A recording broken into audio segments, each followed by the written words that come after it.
Notebook of life. A number of years ago, got an incredible letter from a gentleman in Toronto with a substantial check in it. He said, my friend Steve Walker is following the wrong role model. He's working himself to death. His family is falling apart. His health is in danger.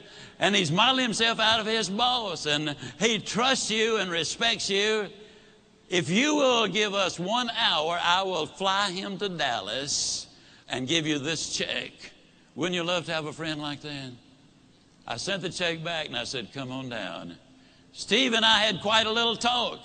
And in our talk, I asked him why he had such a role model. What about this man that made him so completely important in his life? And he said, well, he's the most successful man I have ever known. And I said, well, Steve, what do you call success? Now, it took several minutes for him to go down the list. But the interesting thing is, though they're not in the same order that I have put them, or we list them now, these are the 8 things that he said he really considered to be successful. If a man was happy and healthy and at least reasonably prosperous and secure, if he had friends and peace of mind and good family relationship and the hope that the future is going to be better, he said, I'd consider that man as successful. Now I'm going to really encourage you to take some notes right here. And all I want you to do, and you'll be the only one that'll see it, somewhere right as I go down the list, write whether you get a plus on that one or a minus on that one. You'll be the only one to see it, but it might be an eye-opener. You see, most people never dare to evaluate really where they are. And you got to know where you are before you can really determine your chances of getting what you really want out of life. And so I said to Steve, I said, I understand that your boss is very important to you. You consider him to be successful. When he finally got through with the identification, as I said earlier, these were the 8 things that he said, I think that's important for success, to measure success. I said, well, Steve, let me ask you now, as far as happy is concerned, tell me, how happy is your boss? He said, oh, I don't think he's happy at all. I said, why not? He said, well, I've never heard him laugh, and he seldom smiles, and besides that, he's got ulcers. I said, well, do I give him a plus or a minus? He said, oh, you give him a minus. Please grade yourself as we go. This is so important for you. Then I said, that also tells me something about his health if he's got those ulcers. Do I give him a plus or a minus? He said, you give him a minus.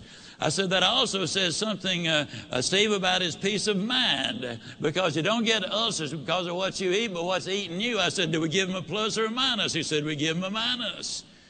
I said, Steve, I've asked you one question about what success is, what balance is, what's important to you. One question, and your boss comes up with 3 minuses. I said, tell me how prosperous he is. He said, man, he's got money running out of his ears, and he's getting more every day. I said, we give him a plus on that one, don't we? He said, we sure do. I said, how secure is your boss? He said, well, he's as secure as money can make you. And I said, well, Steve, let me ask you, did you read where 2 billionaire brothers here in Dallas went bankrupt? I said, how does your boss compare? Oh, man, he doesn't have that kind of money. Did you read where our ex-governor was worth $100 million at one point? He's now bankrupt. How does your boss compare? Oh, he doesn't have that kind of money. Now, understand, Steve equated security with corporate position and bucks in the bank. So I said, well, Steve, let me ask you, would we give your boss a plus or a minus or just a question mark on that? He said, let's be generous and give him a question mark.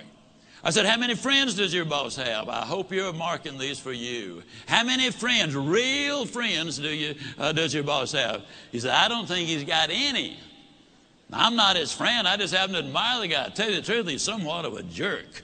And I said, okay, we give him a minus on that one. I said, tell me about his family. And he said, well, his wife's divorcing him. Well, that one's easy to answer. I said, how much hope does he have for the future? He said, well, before I started talking to you, I thought he had a lot. But right now, I don't think he's got any. Why did that statement come forth? Because for the first time, he had evaluated it. That's what we need to do. Evaluate where we are. Are we investing our time properly, using our resources properly? What will the end results be? Well, then I said to Steve when that was over, we give him the minus there. I said, Steve, of the 8 things that you consider marks of success, he gets 1, 2, 3, 4, 5, 6 minuses. He gets 1 plus and 1 question mark. I asked Steve a question. I'm going to ask you the same question. Steve, would you swap places with your boss right now, knowing what you know? He looked at me kind of stunned. He slowly rose to his feet and said, no, I wouldn't.